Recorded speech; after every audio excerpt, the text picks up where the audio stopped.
think I'll pour myself a wee dram of that just now. How did a young lad from Edinburgh end up all the way in India as a whiskey brand ambassador? Batman, Superman. Batman, all day. So much so that George Smith himself actually had to carry a set of flintlock pistols that were gifted to him. My wife and I, we went to a tasting at a local club here. The deserts of Jaisalmer to the lakes of Uday. I think the Glenlivet is widely available pan-India. Hello everyone, welcome back to the Discover series with the Whisky Advisor. This is Uday Balaji. Now, before we get into the session, I'd like to tell you to just quickly subscribe and remember to hit the little bell, because then you'll get notified every time we have a new video in the series. So in this Discover series, the idea is to speak with brand ambassadors from whiskey brands from across the world. And we want to first know about the whiskey, but we also want to know about the people behind these whiskey brands. And this week, we're going to be discovering all things the Glenlivet with brand ambassador Jordan Edwards. Hey Jordan, how's it going? So glad to have you on the show. Hey Uday, great to see you. Hello everyone. It's fantastic to be here, and I'm really looking forward to talking all things Glenlivet today. Great having you, Jordan. Most important question that I'm going to be asking you today is, what are you drinking?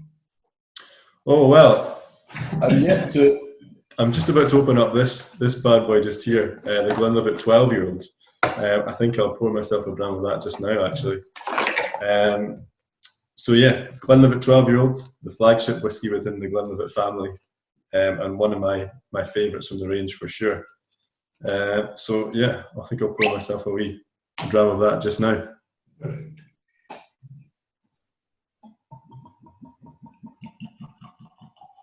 So I'm having the Founder's Reserve here. Oh, very good. Glad to hear it. Are you a fan of the 12-year-old? I love the 12-year-old. In fact, so I run this Whiskey Ambassador course here, and that's the Speyside whiskey that I use in that. Oh, fantastic. Yeah, it's a super easy drinking, mellow dram, a great introduction to the Speyside style of whiskies, I think. Yeah. And so I hope all of you out there also have a dram in your hand. So this would be a good time to say Slanja. Slanjava.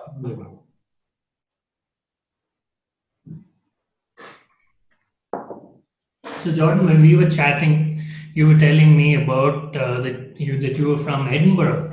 And Edinburgh, for me and anyone else who's been out there, it's an absolutely beautiful city. And I'd love to go back there soon once all this is over. And not only is it like the right size of city for me, it's just so vibrant and there's so much Scotch. But what I'm really curious about is how did a young lad from Edinburgh end up all the way in India as a whiskey brand ambassador? I just love to know. Yeah, I often end up scratching my head at that one as well. But no, I've sort of during my studying days, my university days, I began becoming really interested in Scotch whisky. You know, I'd always been around it, of course, growing up in Scotland, and I took a keen interest in it after beginning a part-time job at a local bar in Edinburgh, and it really sparked from there. So I took my interest, which sparked during my university days, into my university studies actually, whereby I wrote about Scotch whisky in my dissertation, my final year project, but just before I graduated. So that was super interesting. I met with loads of brand ambassadors, loads of representatives from the industry as well, and that sort of just helped me fall in love with Scotch whisky even more. Like you say, you know, that the people behind it is also so remarkable. So from there, I started going all over the country to the numerous distilleries that we have. You know, I think there's over 125 now. I went across to the Isle of Islay, all over Speyside, of course, the Highlands, and then the Lowlands, of course, being my stomping ground with Edinburgh. Situated in the Lowlands. And it was just so interesting to hear every distillery's individual story, and of course the whiskies that they were renowned for as well. So I actually began working as a tasting host and tour guide at a popular tourist attraction in Edinburgh. We'd spoken before. You said you'd been to the Scotch Whisky Experience, which is a fantastic place to learn about whiskey. And what I found really interesting as well was just how eager so many tourists that came in to visit us were how eager they were to learn about Scotch as well. So it's that was the sort of gradual process that led me into the role that I have now. But yeah, incredible being in India, and really loving it so far. I'm really glad to hear that. But we really want to get to know you a little better. So I've got something fun that I've put together now. So I've actually written down a few rapid fire questions. Right? Of course. Up for it? Absolutely. I'm going to just quickly throw these at you and just, without thinking, just give me the answers, yeah? Of course.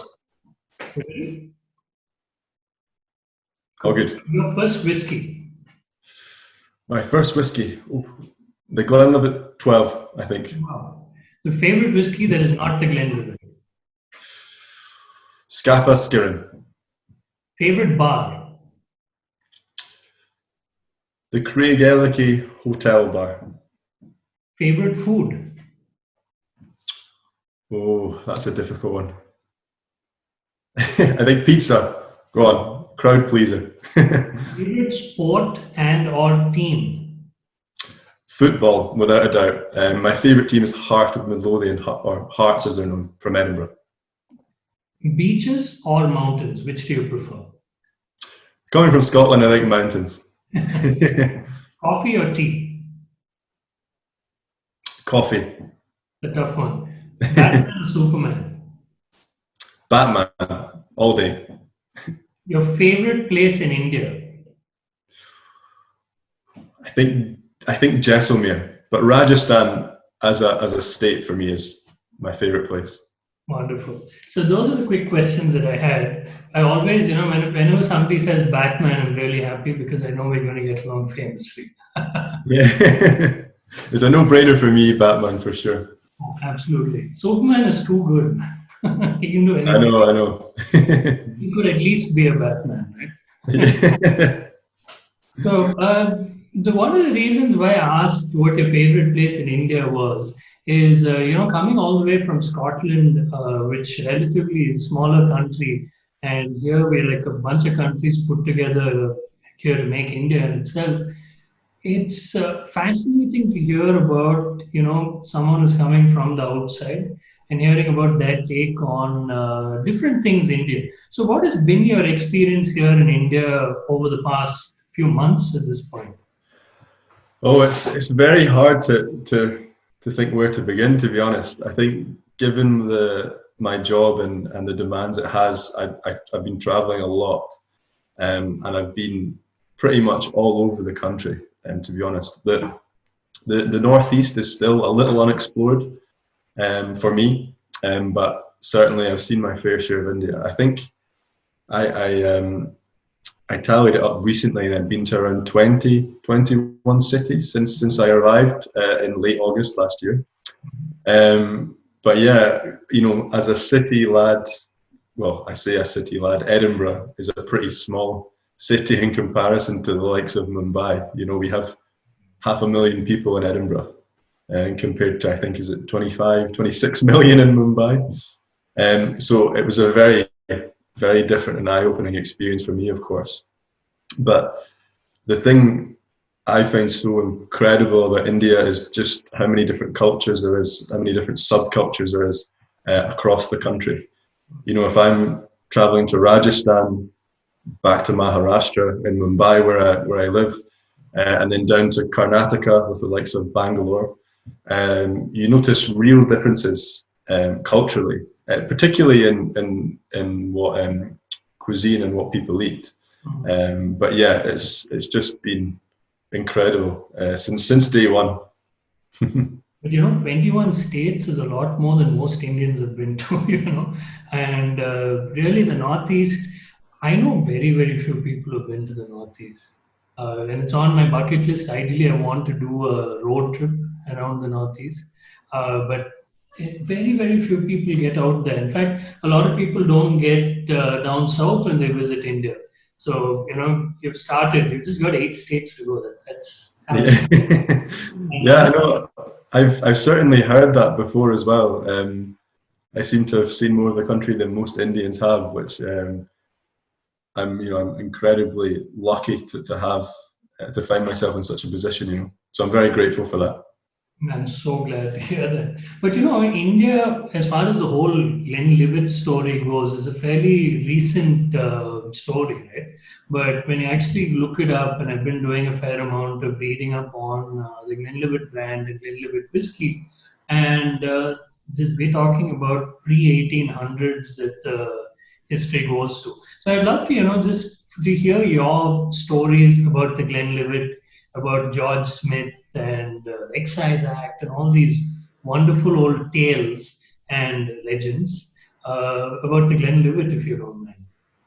Absolutely, of course. I think a fantastic place to start, of course, is 1824, when the Glenlivet was first established. That was when, of course, George Smith purchased a license for his distillery. Um, and for those people out there that know the Glenlivet well, they'll know, of course, that it is a Speyside single malt whiskey. Now, back a long time ago, you mentioned the Excise Act, which came around in 1823. That really encouraged um, distillers to purchase a license to operate legally. Now, unfortunately, back then there was like a lot of illicit distilling, of course, and particularly in the Glenlivet Valley and the Speyside region that we know today. So, when George Smith first purchased a license for his distillery in 1824, that made him the very first licensed distiller in the parish of the Glenlivet. So it really was a remarkable time, and it came very much to the annoyance of his neighbours, his illicit distilling neighbours, which there was many of course. So much so that George Smith himself actually had to carry a set of flintlock pistols that were gifted to him by the Laird of Aberlour. He had to carry them just to protect himself from these angry neighbours that he had. So a really incredible time. But that sort of was the beginning of the eradicating of these illicit distillers in the Glenlivet Valley. People always ask why there's such a concentration of distilleries in Speyside as well, and it's worth noting that back then they had all the components really to operate illegally. They were very far away from the big cities of Edinburgh and Glasgow, where the excise men, the tax men were situated.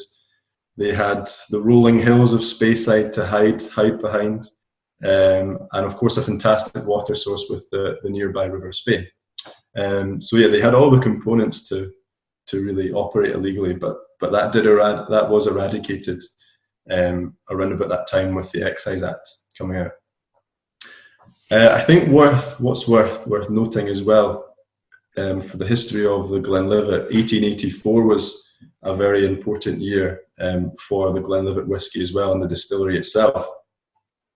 1884 was when the indenture, the trademark, was first produced. It was a very common occurrence throughout the 19th century for competitors to try and steal the Glenlivet name. That was common because the Glenlivet name was synonymous with quality and elegance. So naturally, many competitors would try and steal that to benefit their own whiskies, their own brands. But the indenture ruled that out and gave one distillery the indisputable right to be called the Glenlivet. And of course, that is the Glenlivet that we know today. So a lot was happening throughout the 19th century, a very important period for Scotch whisky as well, and a very important period for the Glenlivet. And it was really from there that the brand grew massively. A really cool and quirky story that I always like to tell was in the 1930s, Captain Bill Smith Grant I'll mention him later on as well. A very important figure in the history of the Glenlivet. He was the great grandson of our founder, George Smith, and he really helped to carry the brand to almost where it is today. And in the 1930s, perhaps a really ambitious and visionary thing to do, he started exporting to the US, which of course was not a common occurrence, back in the 1930s. And it was the Pullman Company who operated a lot of rail cars and trains across the United States that he formed a partnership with. He started supplying them with miniatures of the Glenlivet to supply on their restaurant cars for trains traveling across the country. So that was in the mid-1930s, just after Prohibition. And that really helped Glenlivet have great foundations in the US, which it still really has today. So yeah, that's a really cool story, I think. I know Pullman was synonymous with luxury back in the day, right? So I just watched I watch Antique Roadshow because I love watching these crazy prices for old stuff that come up. Of course. And there's this Pullman coach, fully decked out in mint condition, in the middle of Vegas that nobody had really noticed or gone into, and it sold for some absurd amount, obviously. But the luxury that they had back in the day, and they're talking about the early 1900s, right? Like ensuite bathrooms and stuff on trains, with all like gold and all the livery. Quite amazing. So I can see the kind of the luxury association from back in the day itself. Yeah, absolutely. A very important relationship and partnership between sort of two luxury establishments. So yeah. Good stuff. So I've got a small story as well, like a personal experience with the Glenlivet. It doesn't date back to the 30s or anything, not that old. But it was a few years ago. And so whiskey's always been like, something that I've been really interested in. It's been a hobby, a passion. I've traveled for it. But I never really thought, that it'll become like like a career or anything that I would pursue. So, but then my wife and I, we went to a tasting at a local club here where I live in the little town, and it was a tasting by the Glenlivet. And I was like, okay, there'll be like about maybe 10 uncles who'll show up, the old guys who kind of like, talk about their old whiskey experiences. And I thought, okay, let's go ahead. And I land up there, and there's like about 40 or 50 people from pretty much every age, and really getting into it and asking the questions, of what does the water do, where does this flavor come from, where does that flavor come from, why is the 18 sweeter than the 12, those kind of questions. And I was like, wow, at least there was one seed that was sown today for me to several years later start the Whisky Advisor. So I've got Glenlivet to thank for that, really. Oh, fantastic! I'm glad that your first sort of revolutionary experience was with the Glenlivet. And I know it was sort of similar in my experience. My first whiskey tasting, when they're talking about the nuances of whiskey, like you say, what does water do? What does ice do? And it was really that captured me and led me to where I am today. So talking about experiences, right? So once I go to all these whiskey shows and talk to brand ambassadors at bars and all that. And as you know, towards the end of a whiskey show, towards the end of the day in a whiskey show, or any brand ambassador event, things can get raucous. You can have some interesting characters who attend and some interesting stories come on the road. So I would love if you could share a couple of stories about craziest, at least the ones that you can share here, the craziest stories that you have from being on the road. Oh, wow. Where to begin, I think. A lot of experiences so far, of course. I think one of the most incredible that I've had, particularly since I arrived in India, was at the Dram Club, which is, of course, a very popular venue, an exclusive club in Mumbai, where I was hosting a sort of Glenlivet paired lunch, which was really incredible.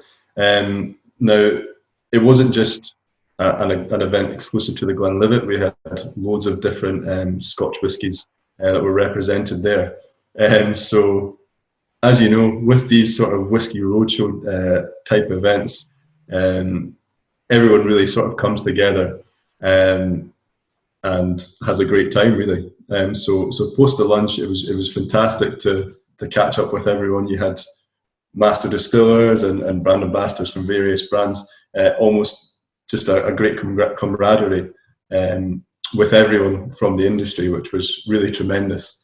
As for crazy experiences, I'm not too sure if I've had any that are, super wild that I can think of off the top of my head, but loads of super enjoyable ones as well. Like I was saying, my job involves lots and lots of traveling, so I've been lucky enough to travel over most of the country and just see so many incredible parts of India. And for the likes of Rajasthan, which I said was my favorite state in the country, it's so full of culture, it's so beautiful, the landscape is so varied, from the deserts of Jaisalmer to the lakes of Udaipur, to just host Glenlivet tastings and events in places like this. It really hits home for me because, Glenlivet is, of course, a whiskey from my home country, and to just think that it's come as far as these wonderful places in India is just really incredible. It's amazing how Scotch has, traveled across the world.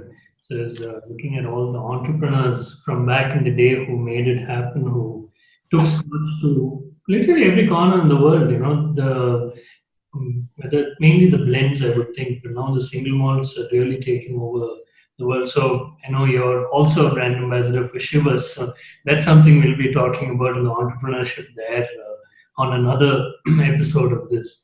But talking about, the expressions and carrying them all across the world. So recently I had the Glenlivet Nadura finished in the peated casks. And really that's not something that you would associate with the Glenlivet, right? Because it's peat and Glenlivet? No, not really. So this was really, really cool. And then I was like, how is this? I haven't seen this anywhere in any stores. So this is when I started looking up, India being complex as it is, to try to figure out, okay, what is available in India, what expressions are there, and where do you get them? So if you could give us a brief idea on what expressions you have in India and how many states you're in, that would be brilliant. Yeah, of course. So first of all, to sort of summarize, I think the Glenlivet is widely available pan-India, pretty much everywhere. From Assam to Uttarakhand to most of the states in the south, it is widely available, particularly the 12 and the 15-year-old variants, the main sort of whiskies within the Glenlivet family.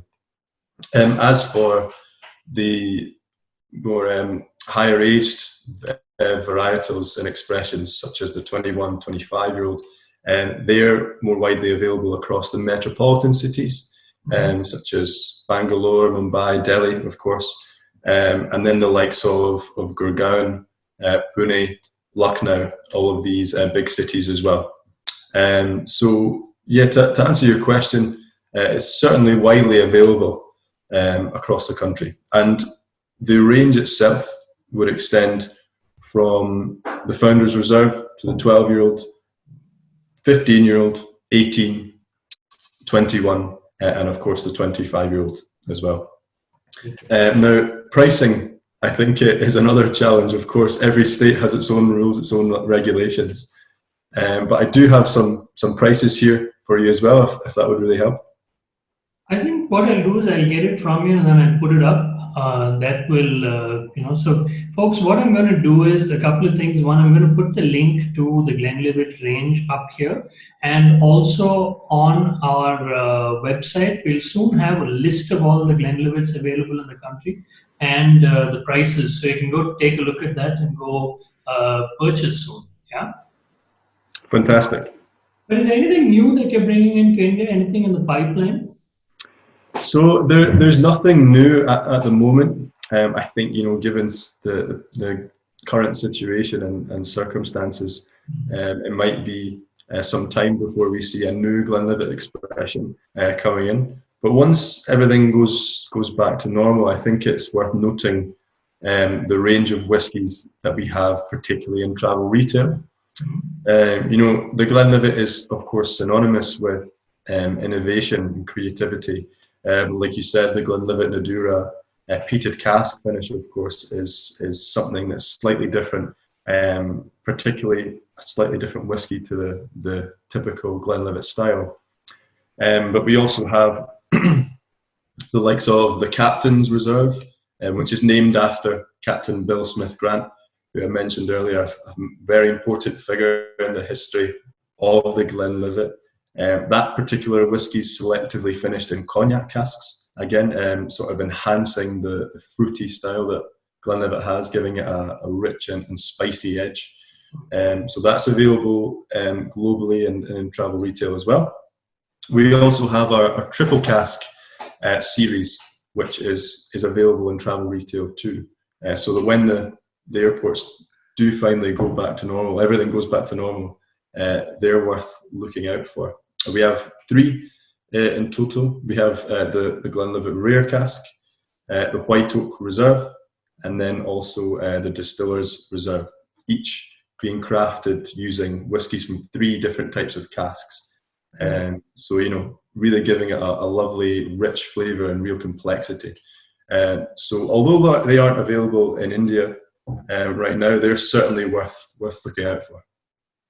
Cool stuff. I'm definitely going to be looking out for a bunch of those, and I'm going to start putting up a few reviews also of whiskies that are available in India, so people can just get an idea of what the flavor profiles are, and then go out and buy along with that whiskey list that I spoke about. Absolutely. So, Jordan, I think that was a great short and interesting, dive into all things Glenlivet, and I'm really glad that we got to know a little more about you as well. So, for anyone who wants to know more about the Glenlivet, or just get in touch with Jordan to know more about all these expressions that the Glenlivet has, I'm going to be putting up the link to his social media handles and the Glenlivet up here, and also in the description below. So why don't you check it out and get to know the Glenlivet better? Yeah. So thank you so much, Jordan. I really, really appreciate your time. Thank you for being with us. Yeah, thank you very much, Uday. It's been a pleasure sharing my knowledge with you. I hope I've enlightened you in some way through the Glenlivet's history and heritage. Wonderful. Thank you so much. Thank you very much. So that's all, folks. Tune in next week for another new episode. And thank you so much for joining us today. See you soon. Cheers.